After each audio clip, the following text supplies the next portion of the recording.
இன்றைக்கி தேதி பார்த்திங்கன்னா 16 February 2026 திங்கட்கிழமை. தினமணியில் இருக்கிற சில இம்பார்ட்டண்ட் நியூஸஸ் பார்க்கலாம், சரிங்களா? ஸோ ஃபஸ்ட்டு என்ன கொடுத்துருக்காங்கன்னா, ஒரு மாநாடு ஒன்று நேற்று நடந்தது, சரியா? அதை பற்றின ஒரு நியூஸ். அதாவது இந்து சமய அறநிலைத்துறை சார்பில் அனைத்துலக வள்ளலார் மாநாடு சென்னை கீழ்ப்பாக்கத்தில் நேற்று நடைபெற்றிருக்கு, சரியா? ஸோ வள்ளலார்ன்ற பேசிஸில் நம்ம இதை பார்க்குறோம். ஓகே, ஸோ அதே மாதிரி நிறைய திட்டங்களும் அவங்க அறிவிச்சிருக்காங்க. லைக் ஒரு சென்னையில் வந்து ஒரு வள்ளலார் ஆய்வு மையம். ஓகே, ஒரு வள்ளலார் பிறந்தநாள் வருது இல்லையா, October 5 அன்றைக்கி வந்து ஒரு 3 நாள் விழாவை கொண்டாடுறது. அப்புறம் கடலூரில் வள்ளலார் பூங்கா ஒன்று அமைக்கிறது.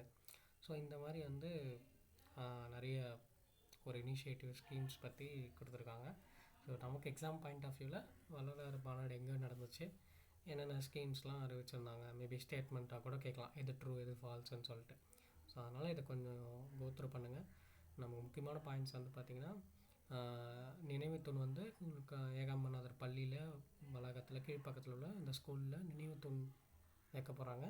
அப்புறம் வடலூரில் சன்மார்க்க பயிற்சி பள்ளி ஏற்படுத்தப்பட்டு திருவருட்பா வந்து கற்றுத்தர போகிறாங்க ஸ்டூடெண்ட்ஸ்க்கு, சரியா? நெக்ஸ்ட்டு வந்து பார்த்திங்கன்னா அந்த வள்ளலார் பூங்கா. ஓகே, அப்புறம் அந்த வள்ளலாரோட பெயரில் ஒரு மூலிகை தோட்டம். அடுத்தது பார்த்திங்கன்னா அவரோட பிறந்தநாள் 3 நாள் விழா, அரசு விழாவாக கொண்டாடப்பட போகுது. ஆல்ரெடி 1 டே கொண்டாடுறாங்க, இப்போது ஒரு 3 டே பெருங்கருணை தினம் அப்படின்ட்டு சொல்லிட்டு, சரியா? இப்போ அதை 3 டேஸாக மாற்ற போகிறாங்க, சரி?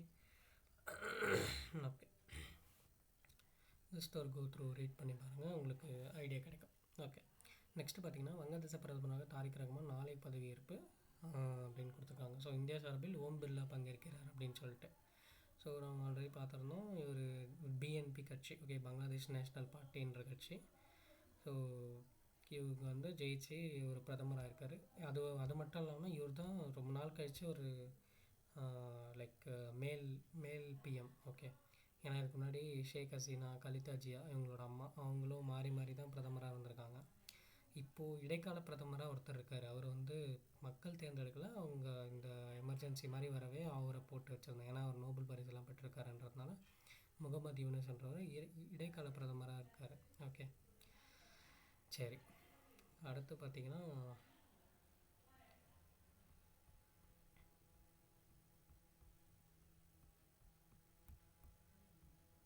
அரசியல் செய்திகள் நிறைய இருந்துச்சு, ஸ்கிப் பண்ணிக்கலாம். ஸோ இன்றைக்கி ஆர்டிக்கல் வந்து இந்த ரீசெண்டாக ஒரு ஜட்ஜ்மெண்ட் ஒன்று இருந்துச்சு இல்லையா, ஜெயா தாக்கூர் கேஸ், நம்ம கூட பார்த்துருந்தோம். லைக் பெண்களுக்கு வந்து அந்த நாப்கின்ஸ் வந்து ஸ்கூலில் இருக்கணும் கண்டிப்பாக அப்படின்னு சொல்லிட்டு. ஓகே, அதே மாதிரி ஸ்கூலில் இருக்கிற டாய்லெட்ஸ் எல்லாமே வந்து க்ளீனிங்காக இருக்கணும், அடிக்கடி க்ளீன் பண்ணணும் அப்படின்னு சொல்லிட்டு ஒரு உத்தரவு ஒன்று பிறப்பிச்சிருந்தாங்க, சரியா? இதை பேஸ் பண்ணி ஆர்டிக்கல் 21A அதை பற்றி நம்ம பார்த்துருப்போம். ஸோ அதை பற்றின ஒரு அனாலிசிஸ் மாதிரி கொடுத்துருக்காங்க, எவ்வளோ பர்சன்டேஜ் இருக்காங்க நம்ம நாட்டில், லைக் வயதுக்கு வந்த பெண்கள் அப்படின்ற ஒரு டேட்டா எல்லாமே கொடுத்துருக்காங்க. ஸோ உங்களுக்கு தேவைன்னா ஜஸ்ட் ரீட் பண்ணி பாருங்கள். எக்ஸாம் பாயிண்ட் ஆஃப் வியூவில் பெருசாக இல்லை, நமக்கு ஒரு ரிவைஸ் பண்ணுற மாதிரி இருந்துச்சு, சரியா? அப்புறம் இங்கே வந்து விவாதம் இல்லாத நாடாளுமன்றம் எதற்காக அப்படின்னு சொல்லிட்டு ஒரு கொஸ்டினோட ஒரு ஆர்டிக்கல் ஒன்று கொடுத்துருக்காங்க. ஸோ இது நம்ம நாடாளுமன்றம் ஃபஸ்ட்டு பேஸ் வந்து ஃபினிஷ் ஆகிருக்கு. ஓகே, நம்ம ஆல்ரெடி பார்த்துருந்தோம், January 28 to February 13, அப்புறம் March 9 to April 2 second base அப்படின்னு சொல்லி. ஸோ February 13 வரைக்கும் நடந்ததில் வரைக்கும் ஒரே ஒரு மசோதா தான் வந்து நிறைவேற்றிருக்காங்க, சரியா? அது மட்டும் இல்லாமல் நாளுக்கு நாள் ஃபுல்லாகவே அமளியிலே போயிடுச்சு. இந்த பட்ஜெட் கூட்டத்தொடர்ன்ற பேரில் ஃபுல் அண்ட் ஃபுல் யாருமே வந்து ஒரு இதுவாகவே ஃபாலோ பண்ணல, நாடாளுமன்றமே முடங்கி யாருமே ஒர்க்கே பண்ணல அப்படின்ற மாதிரி. அந்த ஹவர்ஸ் இருக்கும் இல்லையா, அது கூட கம்மியாக தான் இருக்குன்ற மாதிரி சொல்லிகிட்டு இருந்தாங்க. ஸோ இது ஒரு பெரிய விமர்சனத்தை கிளப்பியிருக்கு. ஏன்னா ஒரு குடிமகனுடைய டேக்ஸ்லேருந்து தான் இந்த நாடாளுமன்றம் செயல்படுது இல்லையா. ஒரு நாள் ஓட்டுறதுக்கே வந்து கிட்டத்தட்ட ஒரு 2.5 லட்சம் சம்திங் சொல்கிறாங்க. ஸோ அப்படி இருக்கும்போது இந்த மாதிரி வந்து எதிர்கட்சிகளும் சரி, ஒரு ஆளுங்கட்சியும் சரி, ஒரு ஸ்மூத்தாக நடந்துக்காமல் ஒரு பிரச்சனையிலே போய் கொண்டு இருந்தால் எங்கே தான் போய் முடிய போகுதுன்னு தெரிலன்ற மாதிரி. இது அரசியல் செய்யாதீங்க, நாடாளுமன்றத்தில் அரசியல் செய்யாமல் மக்களுக்கு தேவையானதான விவாதித்து ஒரு முடிவெடுத்து கொண்டு வாங்க அப்படின்னு சொல்லிட்டு. இதில் பேசிக்காக என்ன டிஸ்கஸ் பண்ணியிருக்காங்கன்னா, எதனால் அந்த அமளி வந்து இதுவாச்சு. ஃபஸ்ட்டு வந்து ராகுல் வந்து பேச அனுமதிக்கலை, ஏன்னா அவர் வந்து அந்த வெளிவராத புக்கை வச்சு ஒரு குற்றச்சாட்டு சொல்கிறார். அடுத்து வந்து பார்த்திங்கன்னா என்ன சொல்கிறாங்கன்னா, இந்தியா அமெரிக்காவோட வர்த்தகத்தை ஏன் அமெரிக்க அதிபர் ட்ரம்ப் வந்து சொல்கிறாரு, நம்ம தானே நம்ம பிரதமர் வந்து நாடாளுமன்றத்தில் அதை பற்றி ஒரு அறிவிப்பு வெளியிட்டிருக்கணும், சரியா? ஓகே, ஸோ அதை ஒரு குற்றச்சாட்டை வைக்கிறாங்க. ஸோ இந்த மாதிரி போயிட்டுருக்கு. பார்ப்போம், இது ஒரு ஸ்ட்ரீம்லைன் பண்ணுறதுக்கு ஏதாச்சும் ஒரு சுப்ரீம் கோர்ட்டு டைரெக்டாக இன்வால்வ் ஆகி ஒரு கமிட்டி மாதிரி போட்டு எதனா பண்ணலாம். இவ்வளோ இவ்வளோ அட்டண்டன்ஸ் கொடுக்கணும், இவ்வளோ ஐ மீன் இவ்வளோ ஹவர்ஸ் நம்ம டெய்லி வந்து மக்களுக்காக செலவிடணுன்ற மாதிரி ஏதாச்சும் ஒரு ரூல் புக் கொண்டு வந்து ஆர்டிகல்ஸில் ஏதாச்சும் சேஞ்ச் பண்ணாங்கன்னா தான் இந்த பிரச்சனை தீர்வாகுன்ற மாதிரி நிறைய அரசியல் விமர்சகர்களும் சொல்கிறாங்க.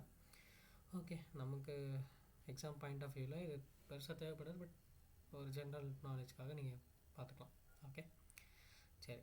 நெக்ஸ்ட்டு பார்த்தீங்கன்னா, February 23 இறுதி வாக்காளர் பட்டியல் தலைமை தேர்தல் அதிகாரி தகவல்.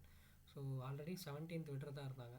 ஓகே, ஆனால் இப்போ கொஞ்சம் எக்ஸ்டெண்ட் பண்ணி 23rd வந்து ஃபைனல் லிஸ்ட்டு விடுறாங்க, எஸ்ஐஆர்லாம் இது பண்ணி, சரியா? ஓகே. ஸோ நெக்ஸ்ட்டு பார்த்தீங்கன்னா அரசியல் செய்திகள் ஸ்கிப். நேற்று மகா சிவராத்திரின்றதுனால அதை பற்றி ஒரு நியூஸ். இங்கே ஒரு 2 இம்பார்ட்டன்ட் நியூஸ் இருந்துச்சு, இதுதான் இன்றைக்கி ரொம்ப இம்பார்ட்டண்ட்டான நியூஸஸ். ஸோ இன்று தொடங்குகிறது ஏஐ உச்சி மாநாடு, பல்வேறு நாட்டு தலைவர்கள் தொழில் நிபுணர்கள் பங்கேற்பு, சரியா? ஸோ நம்ம ஆல்ரெடி பார்த்துருந்தோம், ஏஐ சம்மிட் வந்து Februaryயில் நடக்குது, ஆனால் டேட்ஸ் தெரியலன்னு சொல்லிட்டு. இப்போ அந்த டேட்ஸ் வந்து ஆல்ரெடி கன்ஃபார்ம் ஆகிடுச்சு, சரியா? February 16 to 20 ஒரு 5 days நடக்குது. இந்த 5 நாளில் வந்து நிறைய பேர் வந்து கலந்துக்கிறாங்க. இன்றைக்கி 45 நாடுகள்லேருந்து நிறைய உறுப்பினர்கள் கலந்துக்கிறாங்க. ஈவன் ஐநா யூஎன்லேருந்தும் சில பேர் கலந்துக்கிறாங்க. பொதுச் செயலர் ஆண்டோனியோ குட்ரஸ், ஃப்ரான்ஸ் அதிபர் இம்மானுவல் மேக்ரன், பிரேசில் அதிபர், அந்த மாதிரி நிறைய பேர் வந்து கலந்துக்கிறாங்க. நம்மளுடைய சுந்தர் பிச்சை, ஓப்பன் சிஇஓ சாம் ஆல்ட்மன், ஸோ நிறைய பேர், நிறைய முக்கியமான சிஇஓஸ் எல்லாருமே இது பண்ணியிருக்காங்க. இதுக்கு வந்து 3 கொள்கை பேஸில் இந்த ஏஐ சம்மிட் நம்ம இந்தியாவில் நடக்குது. அந்த 3 கொள்கைகள் என்னன்னா, மக்கள், பூமி மற்றும் முன்னேற்றம். Okay, so people, earth and rising, like okay, முன்னேற்றம் பற்றி ஒரு 3 கொள்கைகள். அப்புறம் பார்த்திங்கன்னா ஒரு 7 கருப்பொருளில் நடக்குது, சரியா? அடிப்படையை கொண்டு மனித மூலதனம், அறிவியல், ஏஐ வளங்களை ஜனநாயகமாக்கல், மீள்தன்மை புத்தாக்கம் மற்றும் ஆற்றல், அனைவரையும் உள்ளடக்கிய சமூக அதிகாரமளித்தல், பாதுகாப்பான மற்றும் நம்பகமான ஏஐ, பொருளாதார மேம்பாடு மற்றும் சமூக நலனுக்கான ஏஐ. ஸோ இந்த மாதிரி ஒரு 7 கருப்பொருட்கள் கொண்டு இந்த மாநாடு நடக்குது, சரியா? ஸோ இதுக்கு முன்னாடி பார்த்திங்கன்னா எங்கெங்கே நடந்துச்சுன்னா, பிரிட்டனில் 2023 நடந்துச்சு, அதே மாதிரி சியோலில் 2024 நடந்துச்சு, பாரிஸில் 2025 நடந்துச்சு, சரியா? ஸோ அதையும் நோட் பண்ணி வச்சுக்கோங்க. ஏஐ சம்மிட் வந்து பிரிட்டன் 2023, 2024 சியோல், அப்புறம் 2025 பாரிஸில், 2026 இந்தியாவில் நடக்குது, சரியா? So okay. நெக்ஸ்ட்டு பார்த்திங்கன்னா, மாணவர்களை படிக்கும் துறை சார்ந்த அனுபவ அறிவு புகட்டும் நோக்கில் உயர்கல்வி நிறுவனங்களில் தொழில்துறை நிபுணர்களை பேராசிரியர்கள் நியமிப்பதில் தமிழ்நாடு முதலிடம் இருப்பது பல்கலைக்கழக மானியக் குழுவின் தரவுகள் மூலம் தெரிய வந்துள்ளது. ஸோ நம்மளுடைய ஹையர் எஜுகேஷன் இன்ஸ்டியூட்ஸ்லாம் இருக்குது இல்லையா? ஸோ இதெல்லாம் வந்து பார்த்திங்கன்னா, மேபி நீங்கள் காலேஜ் படிச்சிருப்பீங்க, கண்டிப்பாக உங்களுக்கே தெரிஞ்சிருக்கும். நிறைய இண்டஸ்ட்ரியலிஸ்ட்லாம் வந்து ஒரு ப்ரொஃபஸர்ஸாக இருப்பாங்க, இண்டஸ்ட்ரியில் ஒர்க் பண்ணவங்க, லைக் டேரெக்டாக ஒர்க் பண்ணி ஒரு 15 to 20 years அனுபவம் இருக்கிறவங்க. அது லைக் விட்டுட்டு இங்கே ஹை சேலரி தராங்கன்ற பேரில் ஒரு இன்ஸ்டியூஷனில் ஒரு ப்ரொஃபஸர்ஸ், ஒரு லைக் பிஹெச்டி ஹோல்டர், அந்த மாதிரி ஒரு பட்டதாரி ஆசிரியராக கூட இருப்பாங்க இல்லையா? ஸோ அந்த மாதிரி நியமிக்கிறதுல வந்து அது பயங்கரமாக ஹெல்ப் பண்ணும் மாணவர்களுக்கு இல்லையா? ஒரு ப்ராஜெக்ட் வைஸ்லேயும் சரி, ஒரு ப்ராசஸ் வைஸ்லேயும் சரி.